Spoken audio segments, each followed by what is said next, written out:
Lily, my husband Ethan's secretary, sent me a photo. In the photo, my husband was sound asleep, covered with my coat. The caption read, "Emma, Ethan had too much to drink. He's staying at my place tonight." I stared at the photo for 3 seconds, then smiled. With a light tap of my finger, I screenshotted the photo and chat record, then sent them both to the company's group chat of nearly 1,000 employees. Congratulations to Lily on her successful promotion to CEO's wife. Send. Power off, all in one smooth motion. 2 days later, when I turned my phone back on, hundreds of missed calls nearly crashed it. In the photo, my husband Ethan was sleeping peacefully, his profile pressed against the pure white hotel pillow.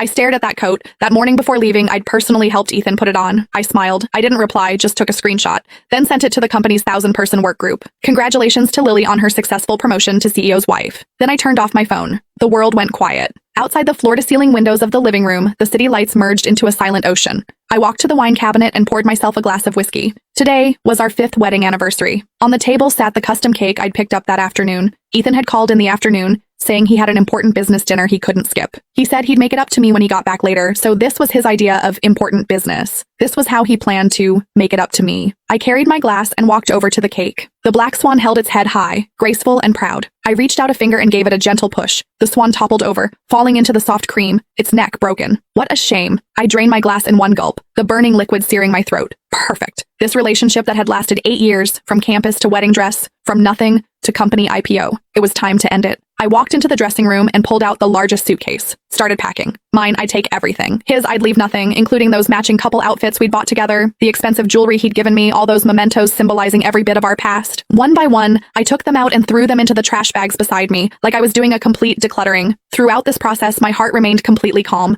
No tears, no angry screaming, like a surgeon performing an incredibly composed operation on herself, cutting away the necrotic tissue. Though it would hurt, it had to be done. 2 hours later, the suitcase was full. 3 large trash bags were piled beside it. The 24-hour moving company I'd booked arrived promptly at 3 a.m. The workers silently and efficiently loaded my things onto the truck. I took one last look at this home I'd personally decorated. On the wall hung our wedding photo. In it, I was smiling blissfully. In it, Ethan's eyes were so tender they could drip water. I walked over and took the photo down. Then, I let go. Crash. The glass frame shattered across the floor. I said to the movers, "Let's go." The vehicle pulled out of the complex and merged into the city traffic. I didn't look back. My new place was an apartment I'd bought several months ago, keeping it empty all this time. I'd told myself a woman always needs to leave herself an exit. Now it seemed that decision was incredibly correct. By the time I'd settled my luggage, dawn was breaking. I took a hot shower, changed into clean pajamas, and lay down on the unfamiliar bed, not the slightest bit sleepy. My mind began replaying the entire incident. Lily, Ethan's secretary, hired a year and a half ago. Young, beautiful, elite university graduate, outstanding abilities. That was how everyone in the company described her. When I'd come to the office to bring Ethan lunch, she'd eagerly approach me, sweetly calling me Emma. She'd thoughtfully remember my preferences, brewing my favorite tea before I arrived. She'd subtly display her work chemistry with Ethan in front of me.